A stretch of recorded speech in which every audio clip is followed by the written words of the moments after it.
Queridos, a palavra de Deus vai dizer que a humildade ela precede a honra. A humildade ela precede a honra. Provérbios 15, no versículo 33, a palavra de Deus está dizendo isso. O temor do Senhor é a instrução da sabedoria, e a humildade precede a honra.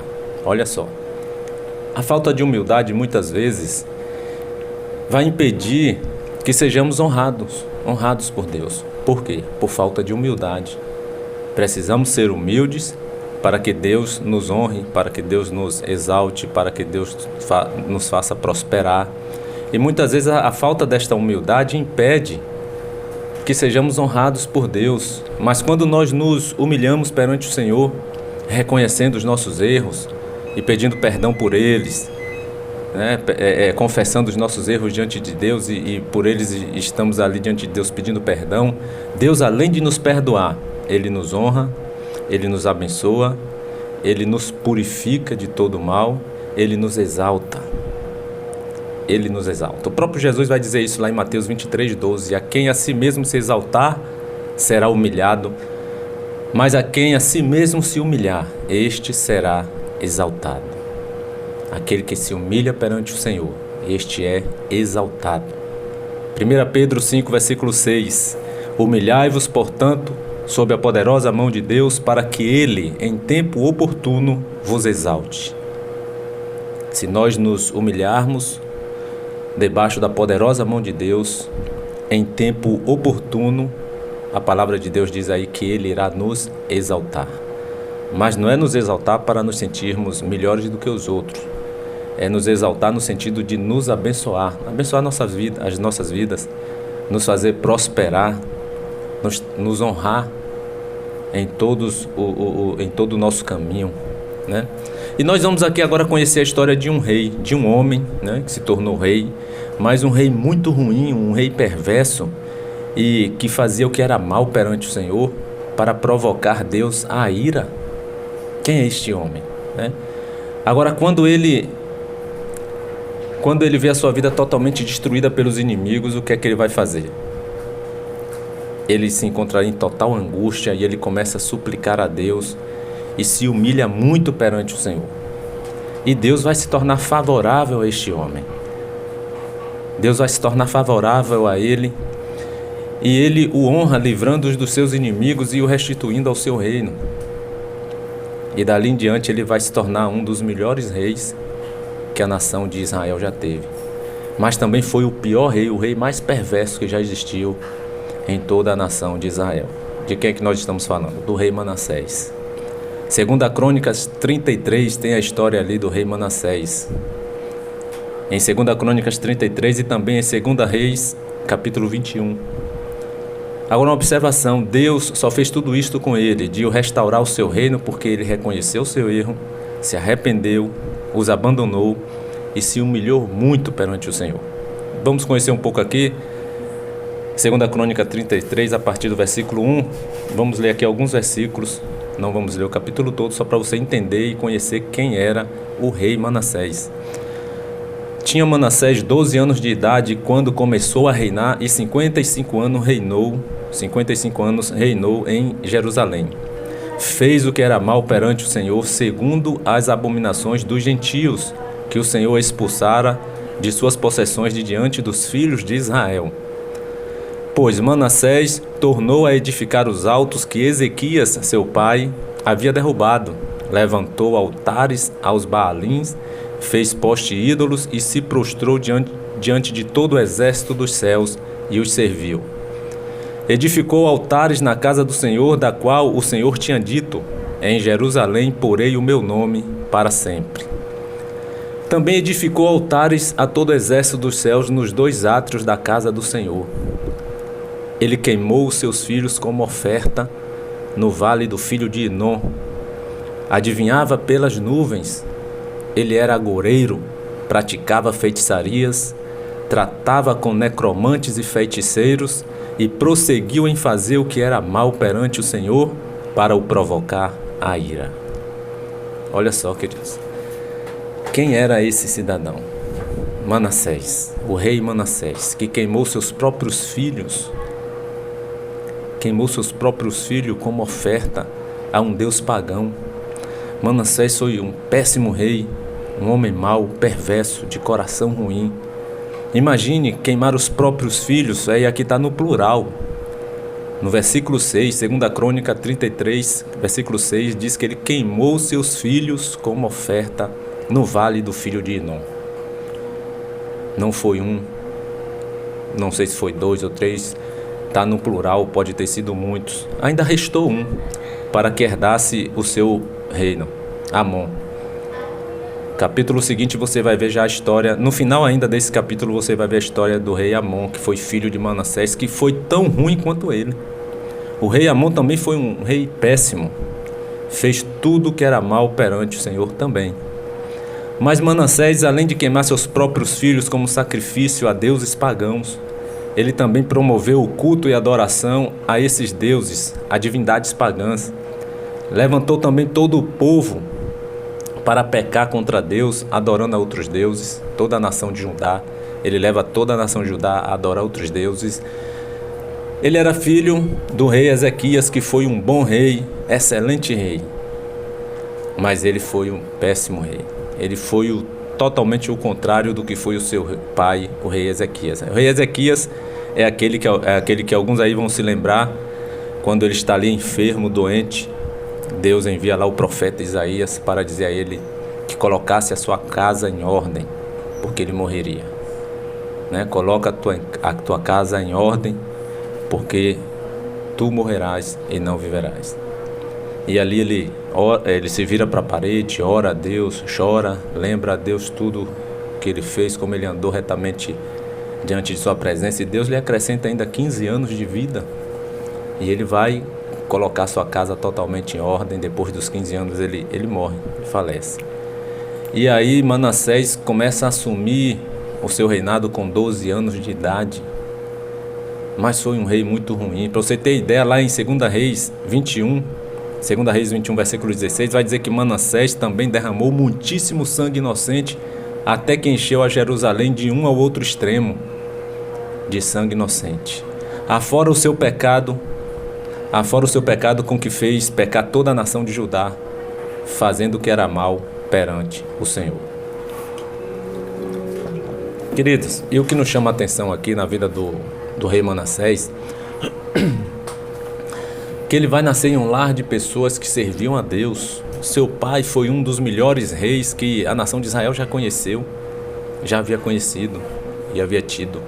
Então ele nasce em um lar de pessoas que serviam a Deus, mas nem por isso ele se tornou um servo de Deus. Recebeu toda a influência positiva de um pai que foi um excelente rei, que amava e obedecia ao Senhor em todos os seus dias de sua vida. Então ele vai receber toda essa influência positiva.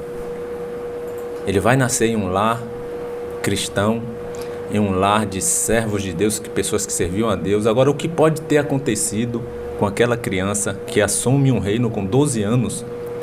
O que pode ter acontecido com aquele menino chamado Manassés, que ele se tornou um rei tão ruim, um rei tão péssimo, perverso, a ponto de ser considerado o pior rei de Israel?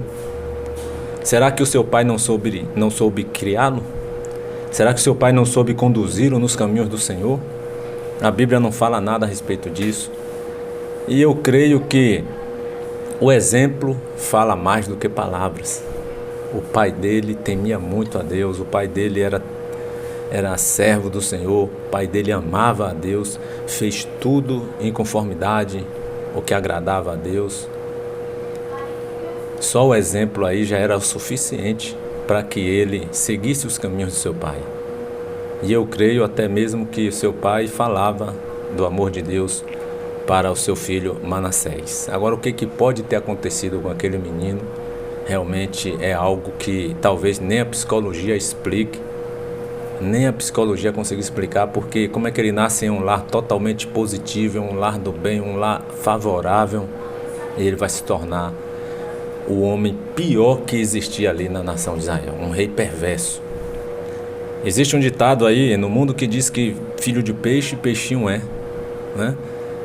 Pode ser que em alguns casos até se aplique e se torne verdadeiro esse ditado, mas não é unânime. Nós vemos aí, por exemplo, Manassés. Aí não se aplica esse ditado, porque se fosse para que ele, se esse ditado se aplicasse aí, filho de peixe, peixinho era, para ele seguir o exemplo de seu pai. Mas ele vai ser totalmente o oposto do que o seu pai foi e fez perante o Senhor. Era para Manassés ser um rei tão bom quanto seu pai foi. Isso é prova que, muitas vezes, querido, a criação e a educação que nós damos aos nossos filhos é muito importante, mas não vai ser determinante. Você pode criar seu filho bem como for, você pode dar a melhor educação que existe para ele. Isso vai ser bom? Vai. Isso vai ser importante? Sim, mas não vai ser determinante na vida dele. Eles poderão tomar suas próprias decisões ao crescerem. Compete a nós fazermos a nossa parte, mas eles podem tomar outro caminho, eles têm um livre arbítrio dado pelo próprio Deus para tomar suas próprias decisões.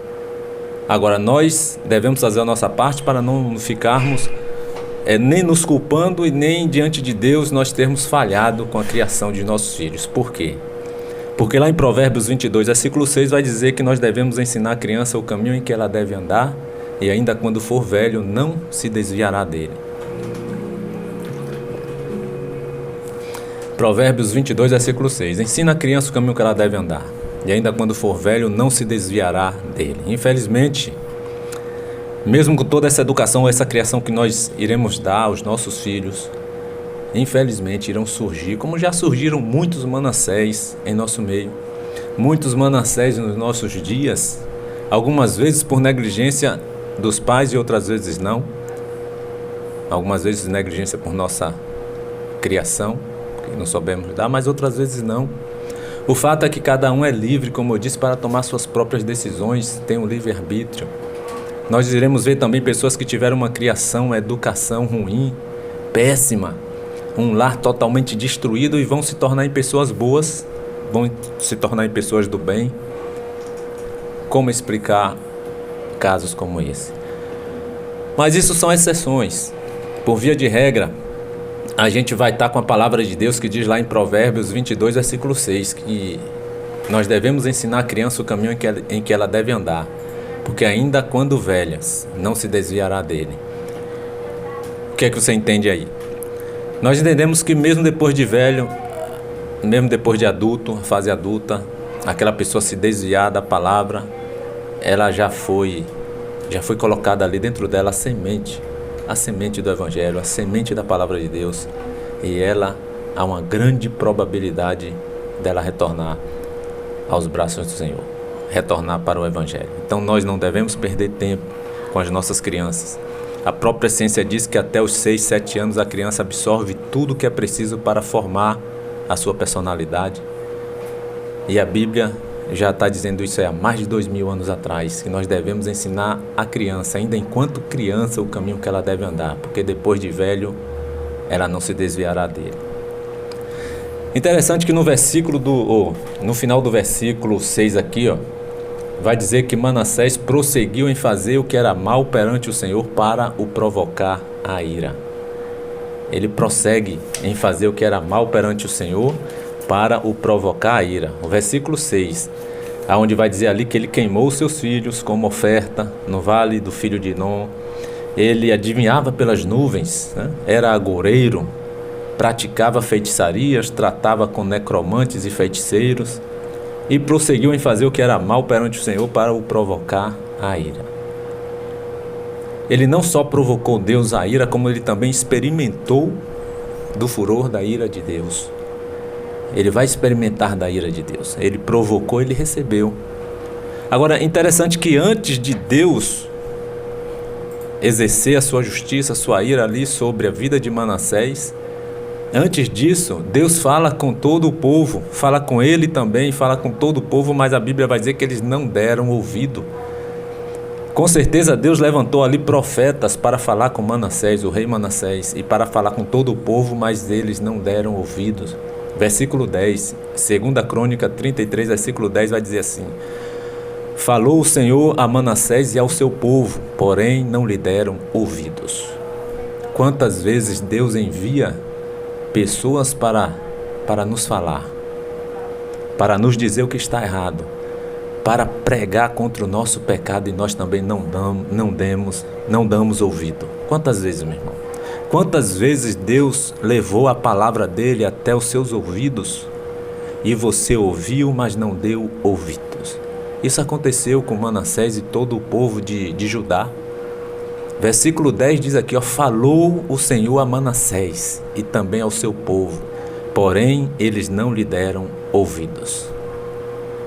Manassés estava obstinado em fazer o que era mal perante o Senhor, para o provocar a ira. E aí o que é que vai acontecer? Ele vai experimentar da ira de Deus. Deus vai castigá-lo. Deus vai entregá-lo nas mãos dos seus inimigos. Já que ele não estava dando ouvido, Deus utiliza aí dessa didática, dessa forma, para que Manassés entendesse que só o Senhor era Deus. Em 2 Crônica, ainda 33, versículo 11, no versículo seguinte, vai dizer assim: pelo que o Senhor trouxe sobre eles os príncipes do exército do rei da Síria, os quais prenderam a Manassés com ganchos, amarraram-no com cadeias e o levaram para a Babilônia. Olha só, Deus traz até eles, sobre eles, os príncipes do exército do rei da Síria. Então a nação da Síria vem, os domina, prendem a Manassés com ganchos. Ganchos é colocado no nariz, outros vão dizer que foi no queixo. É algo que causava muita angústia, você pode ter certeza disso. Ganchos no nariz, como se coloca em bois. E o amarraram com cadeias, com correntes, nos braços, nos pés. Ele teve que andar muitos e muitos e muitos quilômetros de onde era Judá para a Síria, a pé, sendo puxado com esses ganchos, né? Talvez no nariz, acorrentados os pés e também as mãos, e foi levado para a Babilônia. E Deus traz então esse jugo sobre a vida de Manassés e o povo de Judá. E interessante que lá em Apocalipse 3, versículo 19, o próprio Senhor vai dizer assim: eu repreendo e castigo a todos quantos amo. Ainda assim Deus amava Manassés. Deus estava fazendo aquilo, repreendendo e castigando Manassés, mas querendo uma resposta positiva de Manassés. Entenda isto: quando Deus estiver nos colocando em situações difíceis, porque estamos andando fora dos seus caminhos, não é porque Ele tem raiva, Ele nos odeia, não, meu irmão. É porque Ele nos ama. Se Ele não nos amasse, Ele viraria o seu rosto para nós, viraria as costas e deixaria nos acabar ali, a nossa vida ser destruída pelo diabo. Mas quando Deus nos faz passar por um aperto, por uma angústia, por uma aflição, é porque Ele quer uma resposta positiva. Ele quer que corramos para os seus braços. Ele quer que nos humilhemos diante dEle. Ele quer que nós supliquemos pelo seu socorro. E aqui em Apocalipse 3,19 vai dizer: eu repreendo e castigo a todos quantos amo. Sê, pois, zeloso e arrepende-te. Uma coisa é certa: não devemos nunca, jamais querer provocar Deus à ira. Mas infelizmente tem muitos que estão provocando Deus à ira, assim como Manassés fez. Manassés fazia sabendo que estava errado, mas estava ali provocando Deus à ira. Manassés pertencia ao povo de Deus. E quantos hoje não pertencem aí ao povo de Deus? São pessoas cristãs, mas estão aí escandalizando o Evangelho. Estão aí por detrás fazendo coisas erradas. Estão ali na igreja muitas vezes bonitinho, né? Orando, louvando. E lá fora estão fazendo coisas horrendas, sendo talvez um Manassés da vida. Fazendo coisas erradas, abomináveis, provocando Deus à ira. Então entenda, quando Deus trouxer uma repreensão, um castigo, é porque Ele nos ama. Ele nos quer com Ele.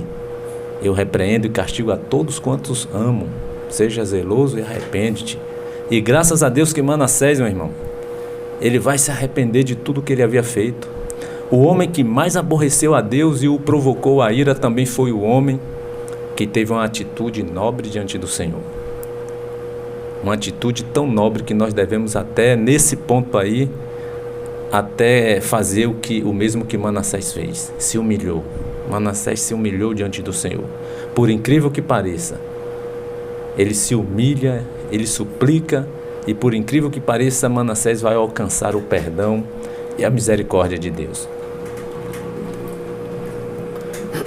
Observe aí, olha, no versículo 12, 2 Crônicas 33, 12, vai dizer assim: ele angustiado suplicou deveras ao Senhor seu Deus, e muito se humilhou perante o Deus de seus pais, e fez-lhe oração, e Deus se tornou favorável para com ele, e atendeu à sua súplica, e o fez voltar para Jerusalém, ao seu reino.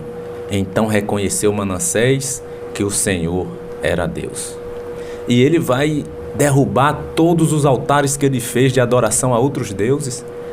Ele vai tirar da casa do Senhor todas as imagens que ele tinha colocado para adoração a outros deuses. Ele vai trazer toda a nação de Judá uma verdadeira adoração a Deus, ao Deus de Israel. E aí sim, agora ele vai se tornar um dos melhores reis que Israel também já teve. Olha só, o homem que foi considerado o pior rei, o homem mais perverso, o rei mais perverso que já existiu, fez coisas horrendas, e uma delas foi ter queimado seus filhos como adoração, como oferta a deuses pagãos. Ele agora vai se tornar um rei, um dos melhores reis de Israel. No momento em que ele está lá, angustiado, preso na Babilônia, acorrentado com ganchos, né? Talvez no nariz, e ali sofrendo aquela angústia, aquela dor, aquele sofrimento. E Manassés, naquela situação, aí no versículo 12 de 2 Crônicas 33, vai dizer que ele, angustiado, ele suplica ao Senhor, e ele muito se humilha perante o Deus de seus pais. É isso que Deus quer de mim e de você, meu irmão. Se nós estivermos passando por alguma situação em que estamos desagradando a Deus, que estivermos cometendo pecado, Deus pode até fazer você passar por uma situação muito difícil. Deus pode até permitir o inimigo vir e assolar a sua vida, mas Ele não quer a sua destruição. Ele quer que você retorne. Retorne para casa, retorne para os seus braços. E o próprio Deus permitiu que a nação da Síria fosse até Manassés e o seu povo e os prendesse. Está aí no versículo 11: pelo que o Senhor trouxe sobre eles os príncipes do exército do rei da Síria, os quais prenderam a Manassés com ganchos, amarraram-no com cadeias e o levaram para a Babilônia. Deus fez isso com ele, castigou, de tão ruim e perverso que ele era, mas Deus fez com o objetivo dele retornar para si. Deus não fez na intenção de destruí-lo. Deus não tem prazer nenhuma na morte do ímpio, e sim que ele se converta e vive. É o que está dizendo lá em, se eu não me engano, é Jeremias 33, eu não me lembro agora o versículo. Mas Deus não tem prazer nenhuma na morte, nem do ímpio, nem do perverso, quanto mais daquele que faz parte da sua casa, do seu reino, ainda mais aquele que é cristão.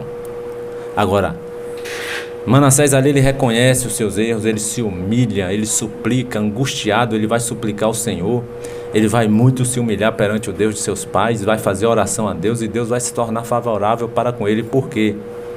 Porque quando ele confessa, ele também deixa para trás tudo de errado que ele havia feito, que ele estava fazendo até então. E é o que Provérbios 28, versículo 13 vai dizer: olha, aquele que encobre as suas transgressões, ele jamais prosperará, mas aquele que as confessa e deixa, alcançará a misericórdia. Manassés não ficou, depois disso, tentando encobrir as suas transgressões. Pelo contrário, ele as confessou diante de Deus, se humilhou, se arrependeu, suplicou ao Deus de seus pais e deixou o pecado que ele estava cometendo. Ele destruiu totalmente com tudo que ele havia feito. Todos os altares de adoração a outros deuses ele mandou destruir, e dali em diante só adorava-se ao Deus de Israel. Então é como diz aí em Provérbios 28, 13: o que encobre jamais prosperará. Mas aquele que confessa e deixa o seu pecado, esse alcançará a misericórdia de Deus. Não adianta você estar ali na igreja ou até em sua casa chorando, confessando os seus pecados diante de Deus e no outro dia volta a praticá-los. Você não vai alcançar a misericórdia de Deus. Só vai alcançar a misericórdia de Deus aquele que confessa e deixa, aquele que confessa e abandona o seu erro, aquele que confessa e abandona o seu pecado. Quantas pessoas nós vemos aí muitas vezes se derramando ali, confessando, chorando, no outro dia volta às mesmas práticas, fazer as mesmas coisas erradas. Não tem como alcançar a misericórdia e o perdão de Deus se nós falamos com os nossos lábios e na prática fazemos outra totalmente diferente. Nós temos que fazer e aquilo que nós falamos realmente diante de Deus, confessamos, nos arrependemos e na prática nós deixamos. Esse sim vai alcançar a misericórdia de Deus. Então na dor ali, meu irmão, buscou ao Senhor. Manassés vai buscar o Senhor. Na dor, no sofrimento. Ele buscou ao Senhor e reconheceu que o Senhor era o Deus de Israel. Na dor e na angústia, Manassés suplicou ao Senhor e muito se humilhou perante o Deus de seus pais. 2 Crônica 33:12 vai justamente dizer isso. Que angustiado ele busca a Deus, se humilha perante o Senhor e Deus se torna favorável para com ele. Na dor, Manassés orou a Deus e Deus ouviu a sua oração. Olha só, no versículo 13, 2 Crônica 33:13, vai dizer que Manassés lhe fez uma oração e Deus se tornou favorável para com ele, atendeu-lhe a sua súplica e fez voltar para Jerusalém ao seu reino. Então reconheceu Manassés que o Senhor era Deus. Infelizmente muitas pessoas que mesmo estando na dor, mesmo estando na angústia, não fazem o mesmo que Manassés fez. Tem pessoas que chegam no fundo do poço, mas não dá o braço a torcer, prefere ali perecer, morrer, ser destruído, mas não reconhece os seus erros, não reconhece o seu estado pecaminoso diante do Senhor. Deus quer restaurar a sua vida, Deus quer te colocar de pé novamente, mas você precisa reconhecer o seu estado. Você precisa colocar diante de Deus o estado em que você se encontra. Você precisa se arrepender de tudo que você já fez que tem ofendido ao Senhor. Se isso não acontecer, nós iremos perecer nos nossos maus caminhos. E quando nós reconhecemos, Deus vai se tornar favorável. Vai se tornar favorável às nossas vidas, como se tornou favorável à vida de Manassés naqueles dias. O inimigo lançou mão da vida de Manassés ali para destruir. Só não conseguiu destruir porque Manassés se reconciliou com o Senhor. Porque Manassés buscou a Deus, confessou seu pecado, se arrependeu, muito se humilhou, vai dizer aí a palavra, que ele muito se humilhou. Mas se ele não faz isso, o inimigo realmente iria destruí-lo, porque essa é a função do inimigo, como está lá em João 10, versículo 10, o ladrão vem para roubar, matar e destruir. Jesus disse, eu vim para dar vida e dar vida em abundância. O inimigo pegou Manassés ali realmente para destruí-lo. Mas porque ele buscou o Senhor, Deus foi favorável a ele. De que forma nós estamos vivendo, de que forma nós estamos buscando ao Senhor? Como é que está o seu relacionamento com Deus? Como está o seu relacionamento com o Senhor nesse momento? Um relacionamento de submissão ou um relacionamento totalmente insubmisso à vontade de Deus? Muitas vezes dizemos que somos cristãos, mas vivemos de forma insubmissa, fazendo tudo contrário ao que diz a palavra de Deus.